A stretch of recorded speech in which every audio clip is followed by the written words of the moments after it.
Nirvana Sutra. Translated into English by Kosho Yamamoto. 1973 from Dharmakshema's Chinese version.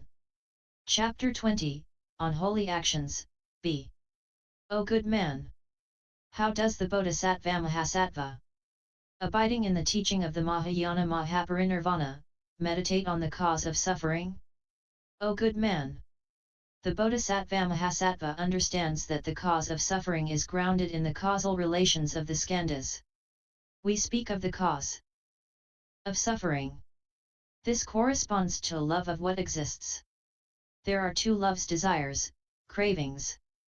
One is the love that loves one's own self, the other is the love that loves what is possessed. There are two further kinds. A person seeks, head and foot, to gain the objects of the five desires, objects of the five sense organs, and wealth, lust, food, fame, and sleep, which he does not possess. Once he has gained them, he obstinately clings to them. Also, there are three kinds: 1. Love of desire, 2. Love of form, and 3. Love of non-form, i.e. the realms of 1, the kamadhatu, 2, the rupadhatu, and 3. the arupadhatu. Additionally, there are three kinds, which are: 1. Love of the causal relations of karma, 2. Love of the causal relations of defilement, and 3. Love of the causal relations of suffering. Bhiksus have four kinds of love. What are the four? These are: 1. Clothing, 2. Food, 3. Bedding, 4. Decoctions. Also, there are five kinds. A person greedily clings to the five skandhas and to all that he uses. There are innumerable and boundless varieties of discrimination and presumption. O good man! There are two kinds of love, which are: 1. Love of good, and 2. Love of non-good. The love of non-good is the love of the common mortal and the ignorant. The love of wonderful Dharma is what the Bodhisattva seeks. The love of wonderful Dharma is of two kinds: 1. Non-good, and 2. Good. Those following the two vehicles are those of the non-good, those who pursue the Mahayana are those of the good. O good man! The love of common mortals is the cause of suffering, samudaya, and is not truth, satya. The love of the Bodhisattva is called the truth of the cause of suffering, but not the cause of suffering. Why? Because he gains birth in order to save beings. He does not gain birth for the sake of love, i.e. out of selfish craving. Bodhisattva Kashyapa said to the Buddha, O world-honored one! The Buddha world-honored one speaks in other sutras about karma and says that karma constitutes causal relations. For example, you speak about arrogance, or the 6 touches, or ignorance, and say that these have bearings on the burning urge of the 5 skandhas. Now, you speak of the 4 noble truths. But why is it that only love, selfish craving is the cause of the 5 skandhas? Buddha praised Kashyapa, saying, well said, O good man! What you say cannot be classed as non-cause. Only, the 5 skandhas are always based on love craving. O good man! This is like the situation of a great king. When he goes on a tour of inspection, all his ministers and relatives follow him. The case of love is the same. Where craving goes, all the bonds of defilement also follow in its train. For example, it is like oily clothing, which picks up dust, and whatever comes into contact with it remains there. It is the same with craving.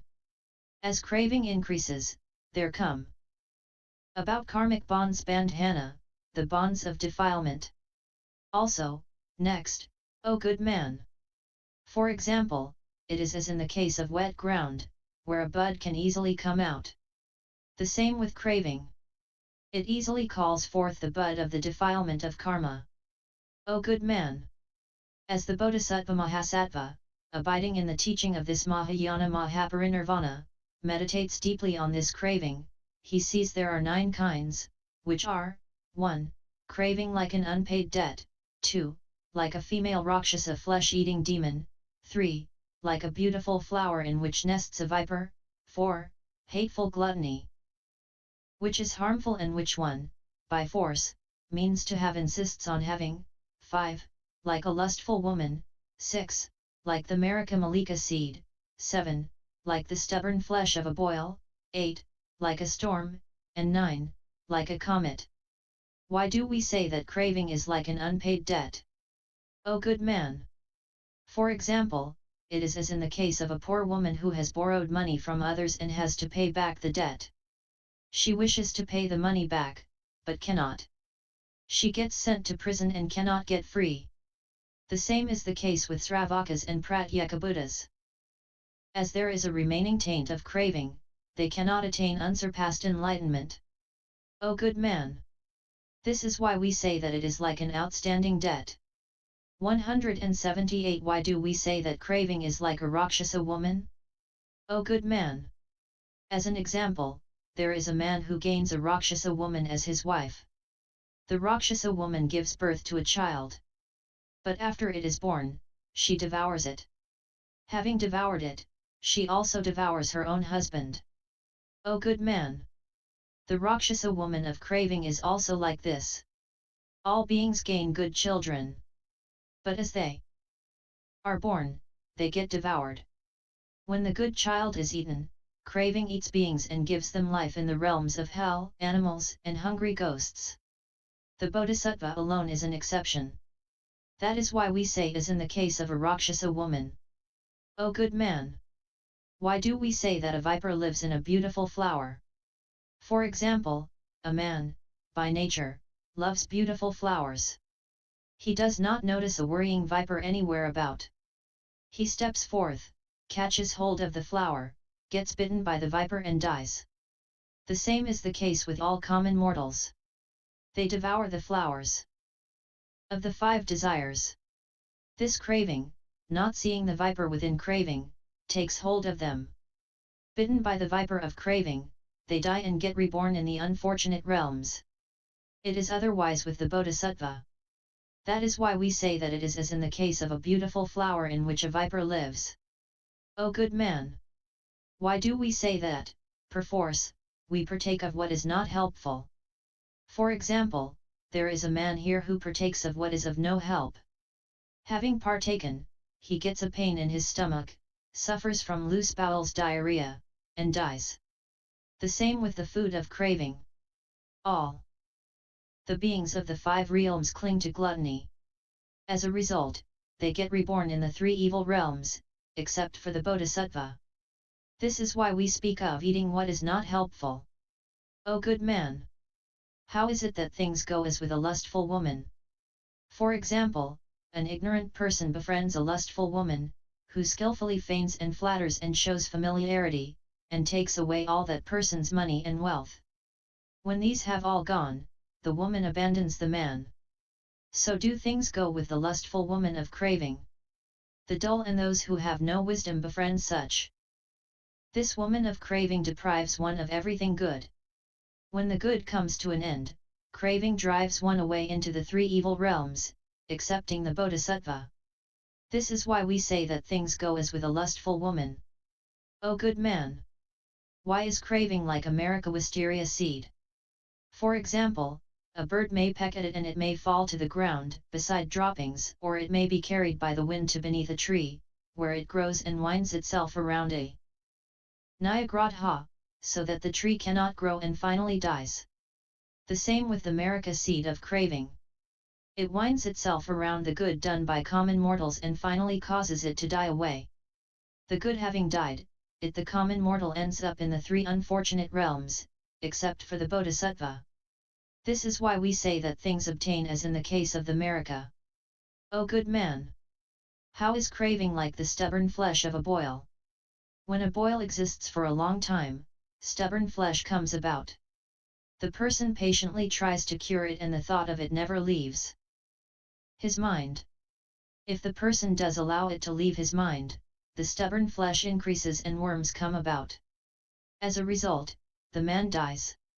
It is the same with the boils of common mortals and the ignorant. Craving grows into stubborn flesh. One has to make effort and cure this stubborn flesh of craving. If one does not, when one's life ends, the 3 unfortunate realms await one. But the Bodhisattva is not amongst this number. That is why we say that it is like the stubborn flesh of a boil. O good man! How is it like a storm? For example, it is as when a storm shatters a mountain, flattens peaks, and uproots deep-rooted trees. The same with the storm of craving. One might gain an evil mind against one's parents and uproot the root of enlightenment as of the greatly learned Shariputra, which is unsurpassed and firm. Only the Bodhisattva is not of this number. That is why we say it is like a storm. O good man! Why is it like a comet? For example, when a comet appears, famine and illness increase and people become lean through illness and suffer from worries. The same with the comet of craving. It indeed cuts off all the seeds of good and makes common mortals suffer from loneliness, famine, and the illness of defilement, making them repeat birth and death and suffer from various sorrows. Only the Bodhisattva is not amongst their number. This is why we say that things proceed as in the case of a comet. O good man! There are 9 kinds of meditation on the bond of craving by a Bodhisattva-mahasattva who abides in the teaching of Mahayana Mahaparinirvana. O good man! Thus, common mortals have suffering, and lack truth. Sravakas and Pratyekabuddhas have suffering, the truth of suffering, but lack in truth. All bodhisattvas see that suffering has no suffering. Hence, there is no suffering for them, what there is paramartha satya. Ultimate truth. All common mortals have the cause of suffering and no truth. Sravakas and Pratyekabuddhas have the cause of suffering and the truth of the cause of suffering. All bodhisattvas see that the cause of suffering has no cause of suffering, and yet, there is paramartha satya. Sravakas and Pratyekabuddhas have extinction, which is not truth. The Bodhisattva-mahasattva has extinction and paramartha satya. Sravakas and Pratyekabuddhas have the way, but not the truth. The Bodhisattva-mahasattva has the way and paramartha satya. O good man! How does a Bodhisattva-mahasattva abide in the Mahayana Mahaparinirvana and see extinction and the truth of extinction? He extirpates defilement ashravas.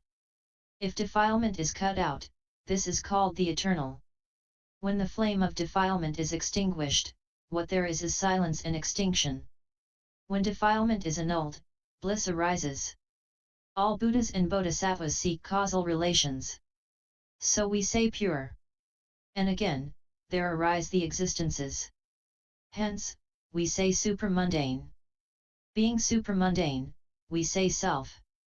There is nothing more ever again of the external expressions of color, voice, smell, taste, touch, etc., or male, female, birth, life, death, suffering, bliss, non-suffering or non-bliss. Hence, the ultimate extinction is paramartha satya. O good man!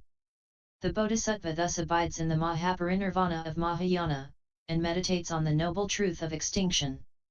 O good man! How does a Bodhisattva-mahasattva abide in the Mahaparinirvana of Mahayana and meditate on the holy truth of the way? O good man! It is as when, with light, we can see small things in the darkness. The same is the case with the Bodhisattva-mahasattva. Abiding in the Mahaparinirvana of Mahayana and following the Noble Eightfold Path, he sees all things. This is seeing the eternal versus the non-eternal, the created versus the non-created, created beings versus non-created beings, thing versus non-thing, suffering versus bliss, self versus non-self, pure versus non-pure, defilement versus non-defilement, karma versus non-karma, true versus not true, vehicle versus non-vehicle, to know versus not to know, dravya versus non-dravya, guna versus non-guna, drishti views versus adrashti, rupa form versus arupa non-form, way versus non-way, and understanding versus non-understanding. O good man! The Bodhisattva, thus abiding in the Mahaparinirvana of Mahayana, meditates on the noble truth of the way. Bodhisattva Kashyapa said to the Buddha, O world-honored one! If one says that the Noble Eightfold Path is the noble truth of the way, this does not make sense. Why not? The Tathagata has spoken about faith, and called it the way. Thus, all ashravas were to be done away with. At times, you said that non-indolence was the way and that through this the all-Buddha world honored one attained unsurpassed enlightenment, and that this was the teaching of the assisting way of a bodhisattva. At one time you said to Ananda, if one makes effort, one attains unsurpassed enlightenment. At another time, you said, meditate on the impurity of the body Kyasamrtayupasthana. If one concentrates one's mind and practices this meditation of the body, one will attain unsurpassed enlightenment. At another time, you said, right dhyana is the way. It is as was said to Mahakasyapa. Right dhyana is truly the way. Non-right dhyana is not the way. When one enters dhyana, one meditates on the birth and death of the 5 skandhas. Without entering dhyana, one cannot meditate. Or you spoke about a single dharma and said that if one thoroughly practices the way, this will purify one, will drive away apprehension and worry, and one will attain wonderful dharma. This is the Buddha meditation samadhi. Or you said, meditating on the impermanent is the way. This is as I say to the Bhiksus. One who meditates on impermanence will well attain unsurpassed enlightenment. Or you said, if one sits alone in an empty, quiet forest abode and meditates, one will indeed attain unsurpassed enlightenment. Or, at another time, you said, speaking to others about the way is the way.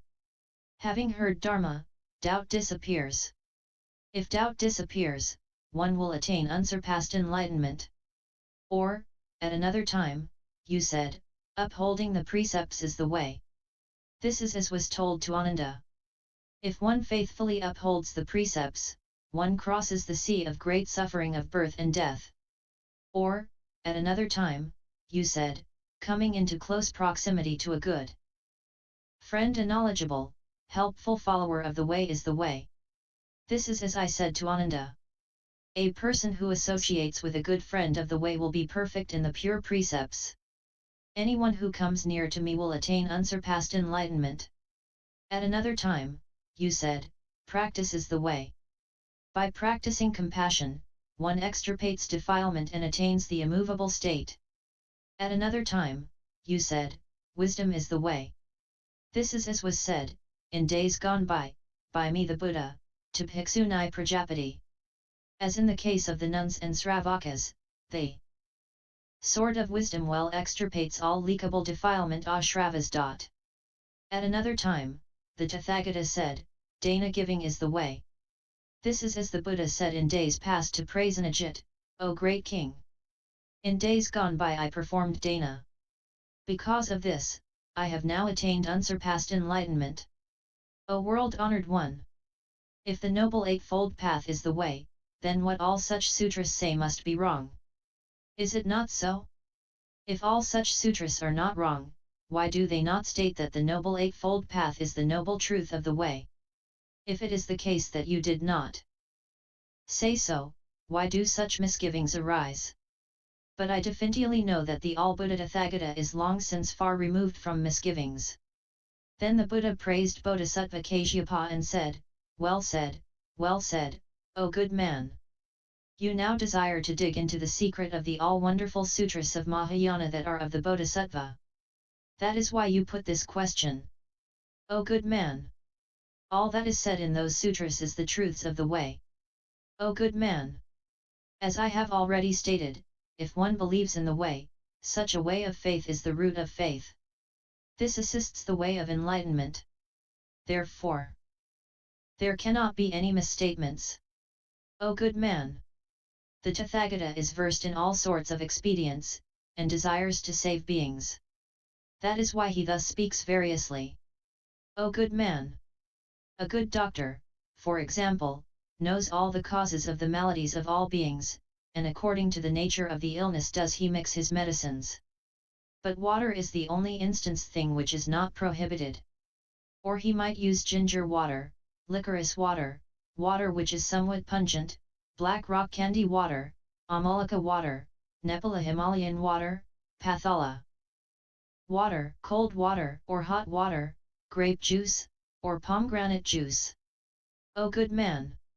A good doctor who knows about the illness of his patients prescribes diverse medicines. There are many things which are prohibited. But water is not one of them. The same with the Tathagata. He knows well various expedients. Though Dharma is one, he, according to the differences in beings, dissects, enlarges upon and displays various categories. Various beings learn the Dharma that is shown them. Having practiced as shown, they extirpate defilements. It is as with the patients, who, following the words of the doctor, do away with their illnesses. Also, next, O good man! There is a man who understands many idioms vernaculars. He is in a crowd. The people, oppressed by heat and thirst, all cry out, "Give me water, give me water." The man at once gets cold water and, in accordance with the taste of each person, gives it to them, saying, "Here is water. Here is paniya. Here is ajaji. Here is shariran. Here is vari. Here is paya." Names of the water of different localities. Here is amrita, or here is cow's milk. Using all such innumerable names for water, he addresses the people. The situation is thus, O good man! The same with the Tathagata. He expounds the one noble path in various ways to Sravakas. The path begins with the root of faith and goes up to the noble eightfold path. Also, next, O good man! A goldsmith, for example, makes with one and the same gold various kinds of jewelry as he wills, such as necklaces, bracelets, hairpins, heavenly crowns, and elbow bands. Though there are differences, and though they are not the same, they are nothing other than gold. O good man! The same is the case with the Tathagata. The single Buddhist teaching is taught in various, diverse ways in accordance with the circumstances of beings. At times, one kind of Dharma is presented, and we say that the ways of the Buddha are one, not two. Also, we speak of two kinds, which are dhyana meditation and wisdom. It is also presented as three, namely, perception, wisdom prajna and knowledge jnana. Also, it is presented as four, namely, 1. Darshanamarga, the way of seeing, using reason and intellectual insight to move from mere faith in the Four Noble Truths to a full understanding of them. 2. Bhavanamarga, the way of meditation. 3. Asakesamarga, the way upon which there remains nothing more to be learned. And 4. Buddhamarga, Buddha way. Also, 5 kinds are presented, namely, 1. The way of the practice of faith. 2. The way of Dharma practice. 3. The way of faith emancipation. 4. The way of intellectual attainment. 5. The way of bodily attainment. Also, 6 kinds are presented, namely, 1. Srotapati Margapanika, way of the stream enterer. 2. Sakritagami Margapanika, way of the once returner to samsara. 3. Anagami Margapanika, way of the never returner to samsara. 4. Arhat Marga, way of the worthy one, a defilement-free, passion-conquering saint. 5. Pratyeka Buddhamarga Panika, way of the solitary awakened one. 6. Buddhamarga, Buddha path. Also, 7 kinds are presented, which are enlightenment by 1. Mindfulness. 2. Selection of the law. 3. Effort. 4. Joy. 5. Exclusion. 6. Meditation. 7. Equanimity. Also, 8 kinds are presented, which are 1. Right seeing. 2. Right thinking. 3. Right speaking. 4. Right action. 5. Right livelihood. 6. Right effort. 7. Right mindfulness. And 8. Right meditation. Also, 9 kinds are presented, namely, 8 paths and faith. Also, 10 kinds are presented, which relate to the 10 powers.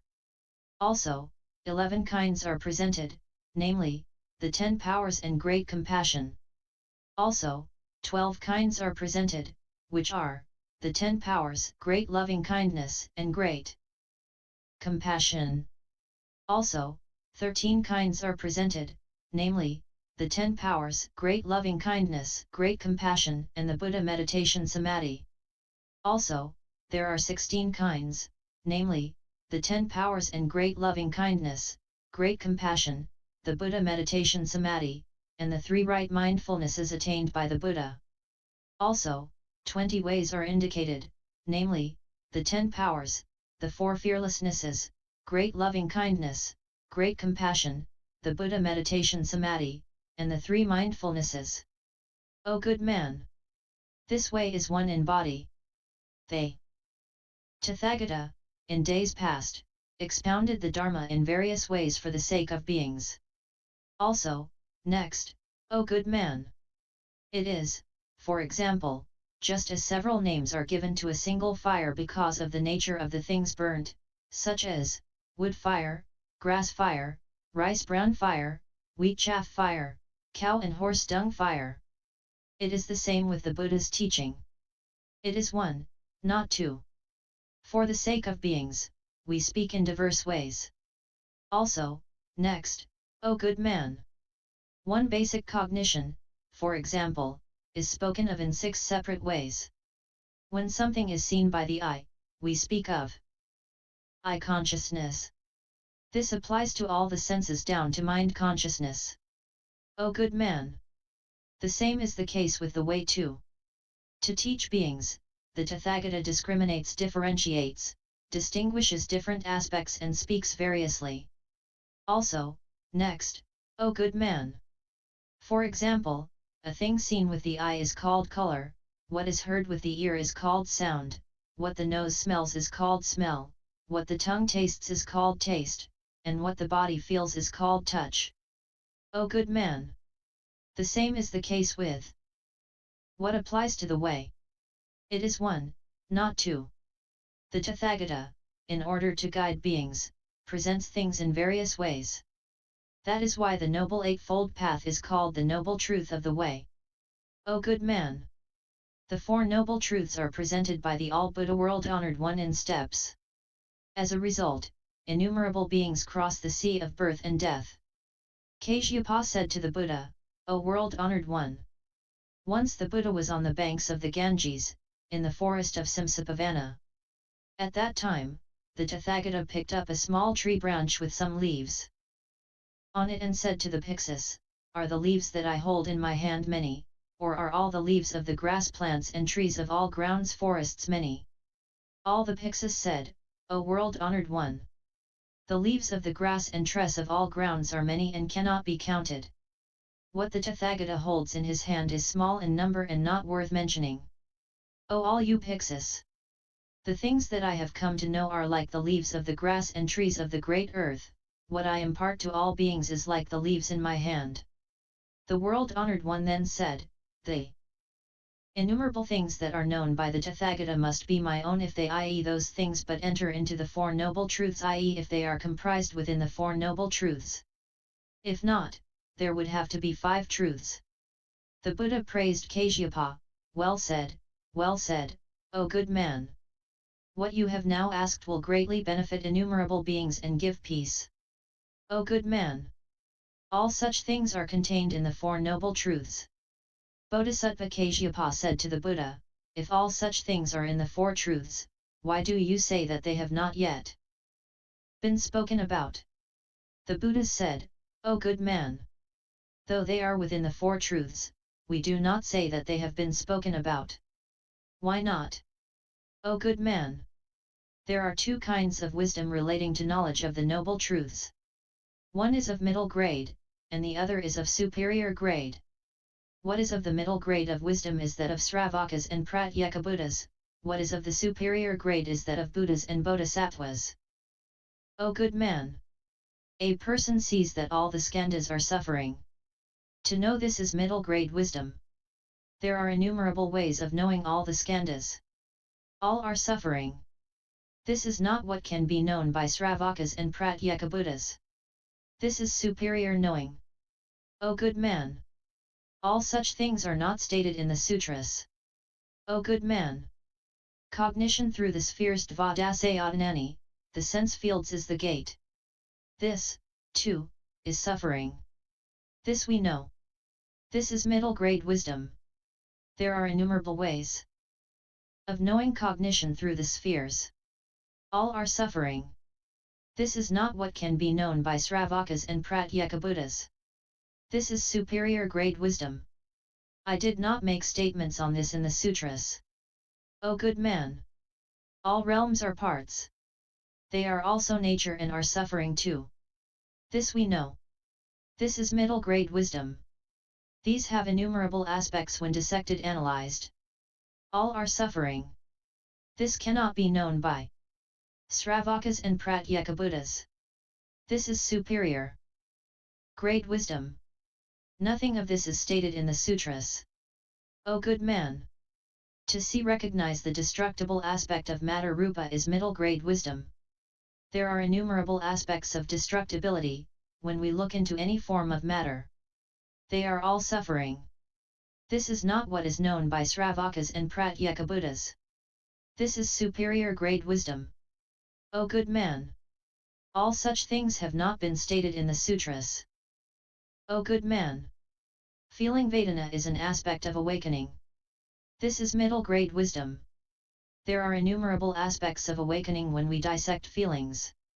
This is not what can be known by Sravakas and Pratyekabuddhas. This is superior grade wisdom. O good man! I have not spoken about all of this in the sutras. O good man! Perception samjana is an aspect of receiving. Thus do we understand it. This is middle grade wisdom. There are innumerable aspects of receiving in conception. This is not what is known by Sravakas and Pratyekabuddhas. This is superior grade wisdom. Nothing of such is stated in the sutras. O good man! Volition samskara is an aspect of action. This is middle grade wisdom. There are innumerable aspects of volition. This is not what can be known by Sravakas and Pratyekabuddhas. This is superior grade wisdom. O good man! Nothing of such is stated in the sutras. O good man! Consciousness vijnana is a discriminative aspect. This is middle grade wisdom. When we look into this consciousness, we see that there are innumerable aspects of knowing. This is not what can be known by Sravakas and Pratyekabuddhas. This is superior grade wisdom. O good man! None of this is stated in the sutras. O good man! We know that the causal relations of craving Trishna indeed call forth the 5 skandhas. This is middle grade wisdom. How innumerably and boundlessly craving awakens in a single person cannot be known by Sravakas and Pratyekabuddhas.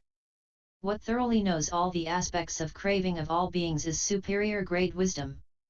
I have not spoken about all of this in the sutras. O good man! To know that one extirpates defilement is middle grade wisdom. We cannot fully discriminate and count the number of defilements. The same with extinction. One cannot fully count it. This is not within the reach of Sravakas and Pratyekabuddhas. This is superior grade wisdom. Nothing of this is stated in the sutras. O good man! This aspect of the way thoroughly delivers one from defilement. This we should know. This is middle grade wisdom. Discriminating the aspects of the way is incalculable and boundless. And the defilements to be done away with are uncountably boundless. This goes beyond the range of knowing of Sravakas and Pratyekabuddhas. This is superior grade wisdom. I have not spoken of this in the sutras. O good man! One who knows the truth of secular life is one of middle grade wisdom. Discerning the truth about secular life is uncountable and boundless. This stands beyond the compass of knowing of Sravakas and Pratyekabuddhas. This is superior grade wisdom. I have not spoken about such in the sutras. O good man! All things are impermanent, all compounded things have no self. Nirvana is silence. This is Paramartha Satya. Thus should we know. This is middle grade wisdom. Paramartha Satya is, we should know, infinite, boundless, and uncountable. It is beyond the compass of knowing by Sravakas and Pratyekabuddhas. This is superior grade wisdom. I have not spoken of such in the sutras. Then, Bodhisattva Manjushri said to the Buddha, O world-honored one! How might we understand the Paramartha Satya of so-called relative truth Samvrti Satya? O world-honored one! Is there any secular truth in Paramartha Satya or not? If there is, what there is one truth. If not, does this not mean that the Tathagata has made a false statement? O good man! Relative truth is Paramartha Satya. O world-honored one! If that is so, there cannot be two truths. The Buddha said, O good man! What there is the best expediency. Conforming to the way of life of beings, we say that there are two truths. O good man! If we follow the way of statements, there are two kinds. One is secular dharma, and the other is supramundane dharma. O good man! What is known by those who have abandoned the world is Paramartha Satya. What worldly people know is secular dharma. O good man! The conjoined condition of the five skandhas is a certain person. What is said by common mortals in the world is secular dharma. In the skandhas there is no person or name to be designated, and other than the skandhas there can be no individual person. The world-fleeing person Shramana knows the nature and characteristics of things just as they are. This is Paramartha Satya. Also, next O good man! A thing has at times a name and a true form, or, at other times, a thing has a name but no true form. O good man! Anything that has a name but is not possessed of true form is of secular relative truth. Having both name and true form is Paramartha Satya. O good man! I call such as the following secular truth: a being's life, knowledge, growing up, manhood, the doer of deeds, the recipient of karmic consequences, a mirage in the hot season, a Gandharvan castle, the hairs of a tortoise I.e. which do not exist, the horns of a hare which again do not exist, a circle of flame, all such things as the five skandhas, the 18 realms, and the 12 spheres. And suffering, the cause of suffering, extinction of suffering, and the way to extinction are Paramartha Satya. O good man! There are 5 kinds of secular dharma, which are, 1. The world of names, 2. The world of sentences, 3. The world of bonds, 4. The world of law, 5. The world of clinging. O good man! What is the world of names? Things such as man, female, pot, clothing, vehicle and house are all of the world of names. A thing such as a gatha of 4 lines is of the world of sentences. What are the things of the world of bonds? Things such as joining, binding, restraining and folding of the hands are of the world of bonds. What is the world of law? Calling in Bhiksus by hammering, warning soldiers by drumming, announcing time by sounding a horn are of the world of law. What is of the world of clinging? Seeing from afar a person who puts on colored clothes, one imagines that this is a Shramana and not a Brahmin. Seeing a person with knotted cords, one thinks that this is a Brahmin, and not a Shramana. This is what pertains to the world of clinging. O good man! Thus does it stand with the 5 kinds of things in the world. O good man! If beings' minds, when confronted with these 5 worldly phenomena, do not get turned upside down, but recognize things just as they are, this is the truth of Paramartha Satya. Also, next, O good man! Things such as burning, dividing, death and destruction belong to secular truth. That which knows no burning, dividing, death or destruction is the truth of Paramartha Satya. Also, next, O good man! That which possesses the 8 aspects of suffering is called secular truth. Where there is no birth, age, illness, death, the sorrow of parting from what one loves, the sorrow of encountering what one hates, not being able to possess what one desires, or the burning urge of the 5 skandhas, that is where the truth of Paramartha Satya lies. O good man! A person, for example, does many things. When running, he is called a runner; when harvesting, he is one who harvests; when cooking a meal, he is a cook; when working with wood, he is a carpenter; when at work on gold and silver, he is a goldsmith. Thus, a man has many names. The same is the case with Dharma. Truth is one, but names are many. When a person is said to have come about through the union of his parents, this expresses the truth of the secular world. When he is said to have come about through the truth of the 12 links of causation, this expresses the truth of Paramartha Satya. Bodhisattva Manjushri said to the Buddha, "O world-honored one! What does the real truth mean?" The Buddha said, "O good man! By real truth is meant wonderful Dharma. O good man!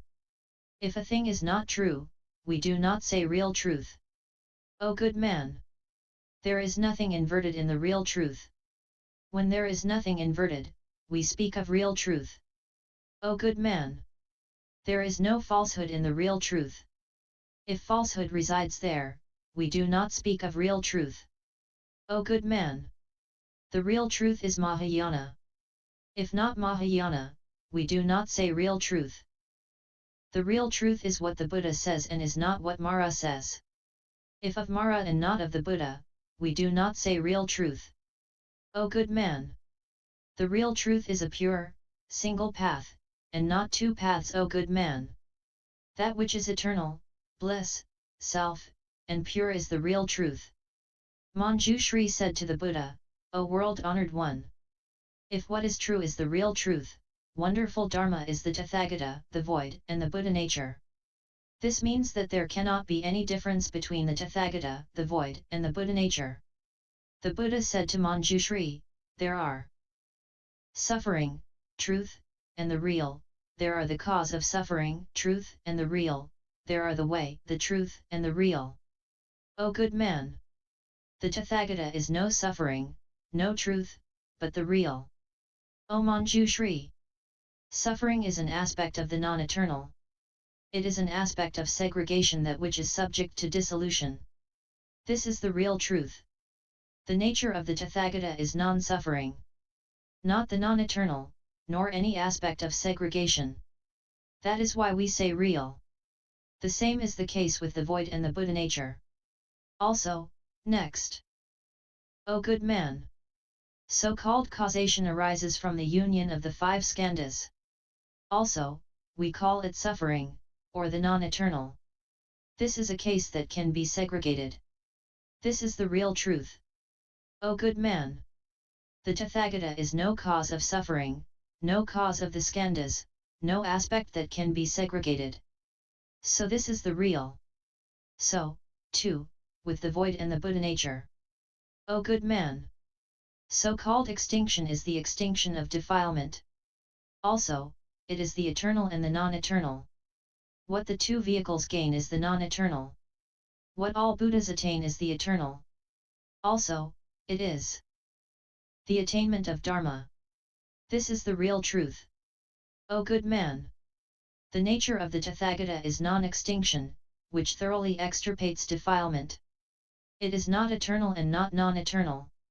It is no attaining of Dharma, it is that which is eternal and that which does not change.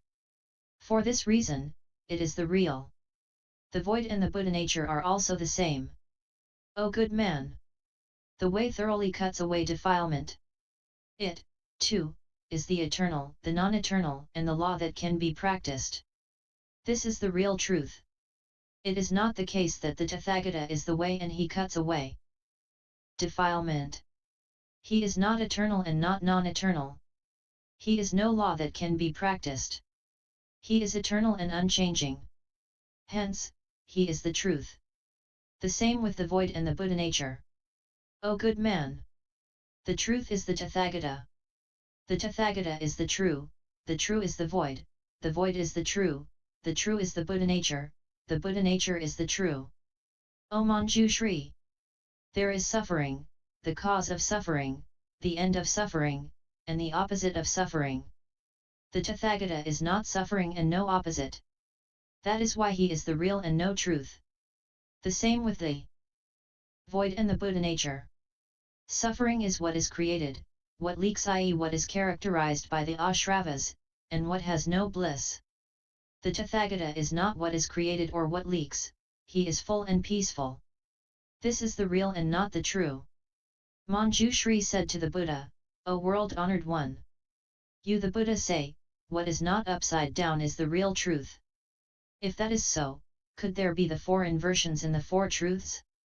If so, how can you say that what is not possessed of anything inverted is the real truth and that anything inverted is not the real?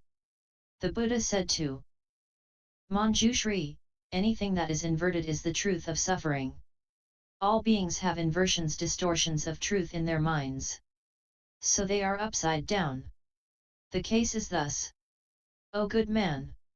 Imagine, for example, a man who receives no injunctions from his parents or those above him. Even on receiving, he cannot follow and practice the way. Such a person is called upside down. It is not the case that such inversion is not suffering, it is suffering itself. Manjushri said, you the Buddha say that what is not false is the real truth. If so, what is false is not the real truth.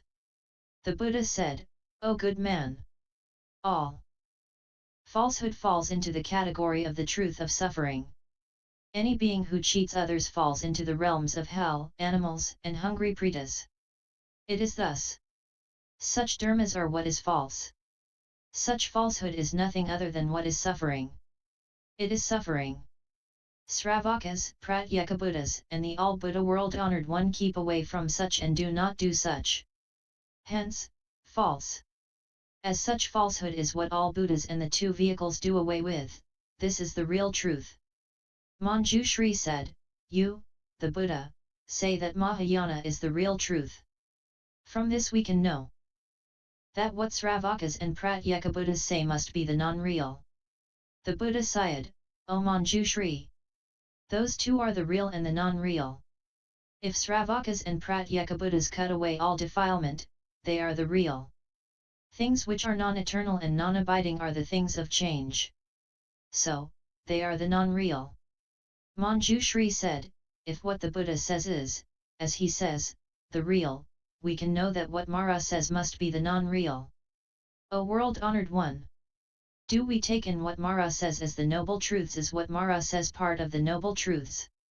The Buddha said, what Mara says can be taken into included in the two truths, which are those of suffering and the cause of suffering. They the words of Mara are all non-dharma and non-precepts, and cannot benefit beings.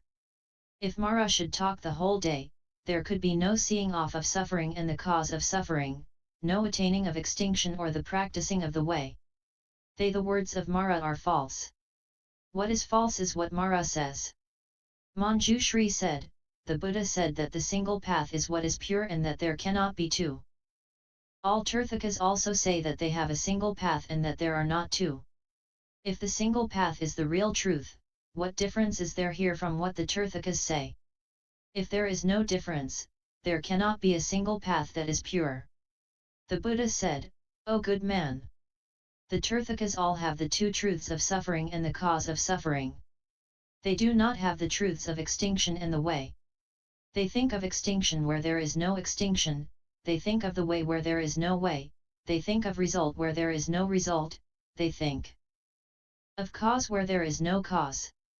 Thus, they have no single path that is pure. Manjushri said, you the Buddha say that there are the eternal, bliss, self, and the pure, and that these are the real.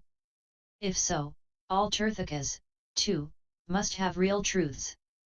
This may not be in the Buddhist teaching. Why so? All Tirthakas say too that all things are eternal. How are they eternal? Because all the results of thinking and not thinking remain. Thinking answers to relates to the 10 good karma results, and not thinking to the 10 karma results of non-good. If we say that all things are non-eternal, how can it be that, if the doer dies here, there can be a person who gains the karmic results on the other side?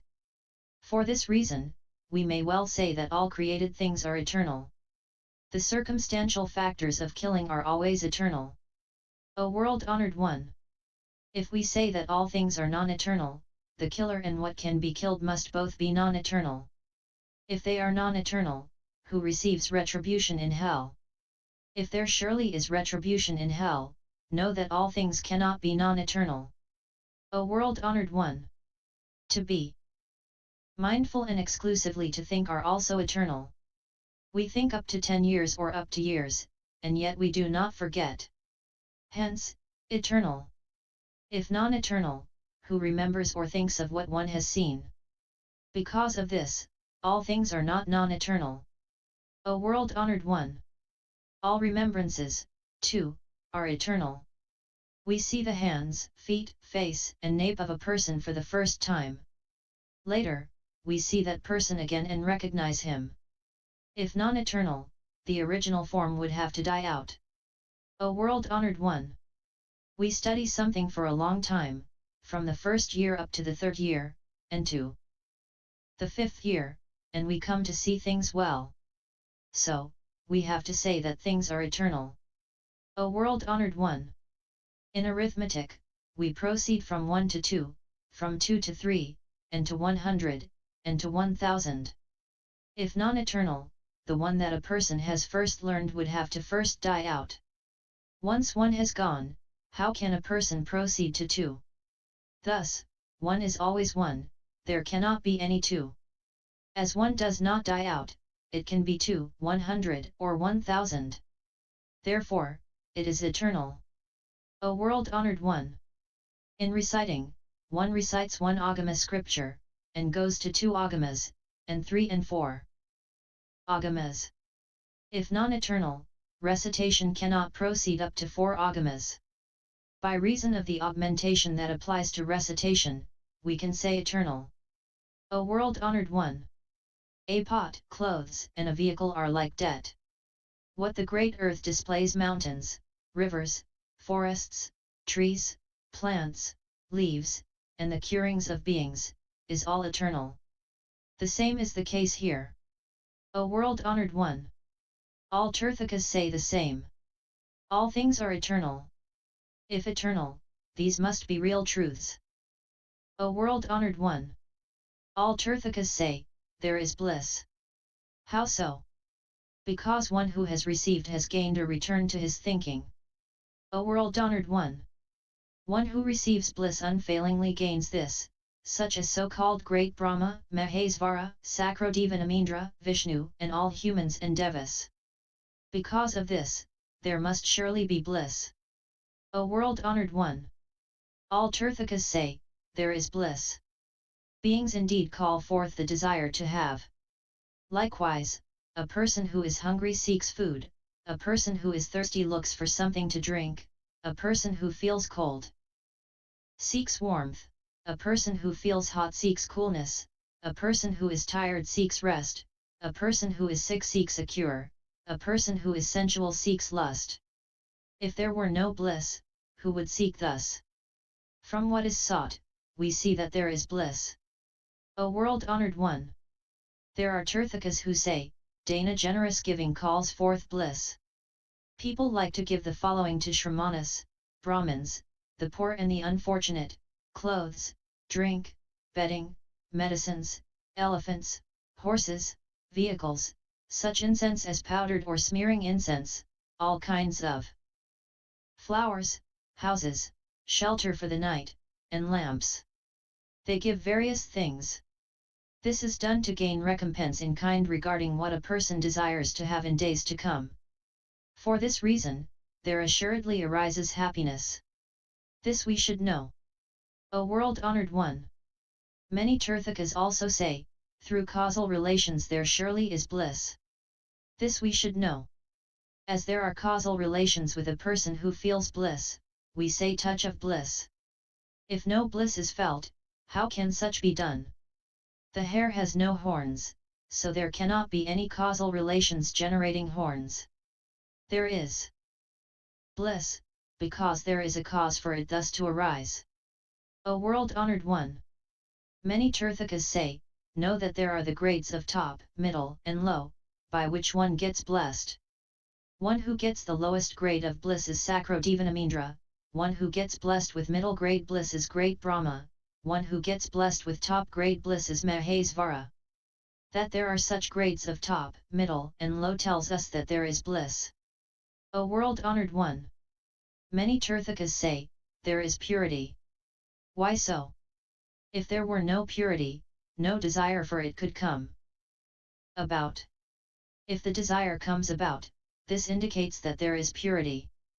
They also say, gold, silver, rare gems, lapis lazuli, crystal, agate, red pearl, carnelian, jade, horseshoe shell, streams, springs, bathing pools, food, clothing, flowers, such incense as powdered incense or that for smearing, and the brightness of light are things which are pure. Also, next, there are pure things. The 5 skandhas are the utensils vessels of purity. They hold what is pure, such as humans, devas, rishis, arhats, pratyeka-buddhas, bodhisattvas, and all Buddhas. Because of this, we say that they are pure. O world-honored one! The Tirthakas also say, there is the self, which can well be seen, because it certainly makes things. For example, one enters the house of a potter. One does not see the potter. But when one sees the wheel and the rope, one knows that one is in the house of a potter. The case is the same with the self, too. When one sees color through the eyes, one knows that there surely is a self. If there is no self, how can a person see color? The same with hearing sound and touching what can is tangible. Also, further, there is the self. Why? From external expressions. What are these external expressions? They are gasping, winking, life, mental worry, and all kinds of sorrow and joy, greedy seeking, and angry faces, all of which are none but the expressions of the self. From this, one can know that there surely is the self. Also, next, we see that there is the self because we experience taste. One eats fruit, one eats and registers the taste. For this reason, we should know that there surely is the self. Also, next, we say that there is the self because man does things. A person holds a sickle and mows, another takes a hatchet and cuts, another takes a pot and pours water into it, a person gets a vehicle and drives it. All such things are sought after and done untiringly. This indicates that there surely is the self. Also, next, there is the self. How do we know? When one is born, one desires to have milk, due to long habit. So, we may know that there surely is the self. Also, next, there is the self. How do we know?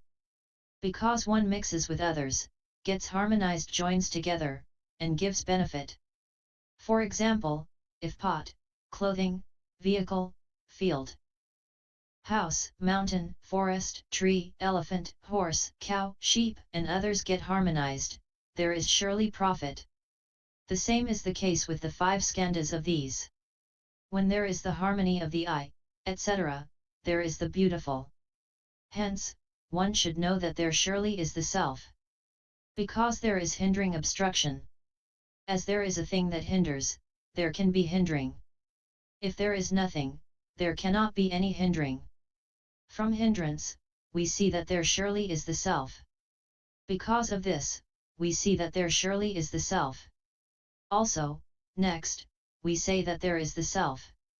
How do we know? By accompaniment and non-accompaniment. Familiarity and non-familiarity are not accompaniments. Wonderful Dharma and wrong Dharma are not accompaniments. Wisdom and non-wisdom do not accompany. Shramana and non-shramana, Brahmin and non-Brahmin, sun and non-sun, end and non-end, night and non-night, self and non-self, and others are accompaniments and non-accompaniments. This tells us that there surely is the self. O world-honored one! All Tirthakas speak variously of the eternal, bliss, self and the pure. O world! Honored one! Because of this, all Tirthakas also say that there is the truth of self. The Buddha said, O good man!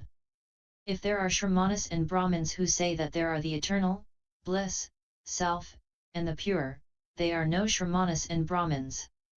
Why not? Because they are lost in birth and death and are far away from the great guide. Because such Shramanas and Brahmins are sunk in all the desires and despoil wonderful Dharma. All these Tirthakas are chained to the prison house of greed, anger, and ignorance, and assiduously love and take pleasure in these. All these Tirthakas know that karma results are of their own making and that they have to reap them, and yet they cannot segregate themselves from them. What all these Tirthakas practice is not wonderful Dharma, not right living, and is not self-support. Why not? If not by the fire of wisdom, one cannot put things out, extinguish what is bad. All these Tirthakas desire to be immersed in the best of the 5 desires, and yet they are unable to covet and practice wonderful Dharma. Though all these Tirthakas desire to attain true emancipation, they cannot, since they are lacking in the upholding of the precepts. All of these Tirthakas desire to attain bliss, but they are unable to do so, since they fail to amass the causes of bliss. All these Tirthakas hate suffering, but they are not away from the causal concatenations of suffering. All of these Tirthakas are sought after by the 4 great vipers, yet they are indolent and do not know how to be mindful of what they do. All these Tirthakas are the servants of ignorance, are distant from good friends, and are lost in pleasures amidst the great fire of the non-eternal, and yet they cannot get out of it. All these Tirthakas suffer from tough diseases which are hard to cure. Yet they do not seek great wisdom or a good doctor. All these Tirthakas will have to take the lanes which are hard to pass along in days to come. Yet they also do not know how to adorn their bodies with good dharmas.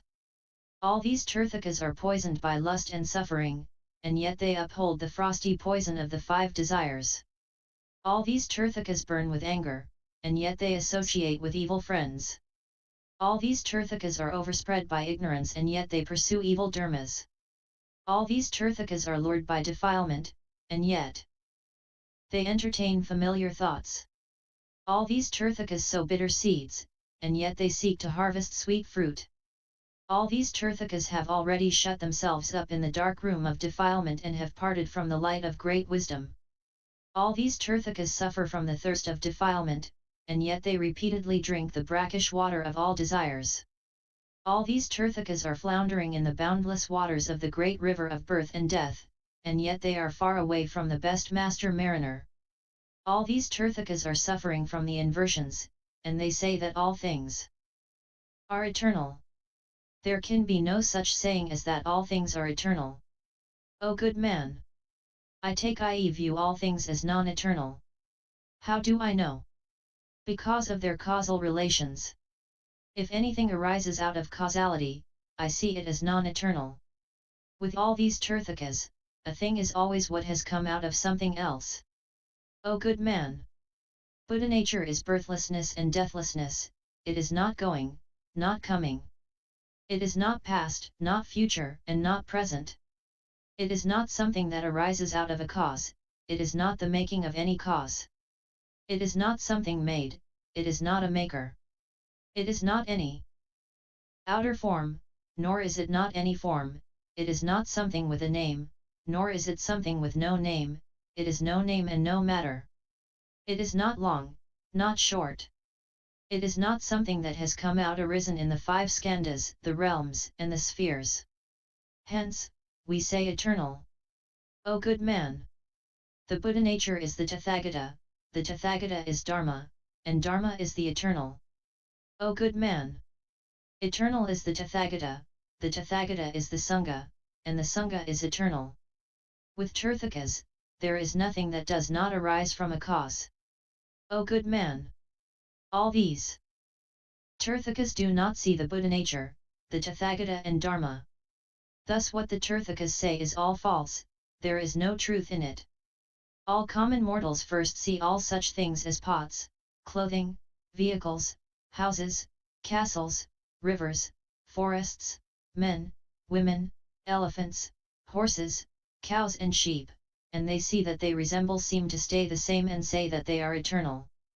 Know that they are not anything eternal. O good man! All that is made is not eternal. The void is not anything made. So, it is eternal.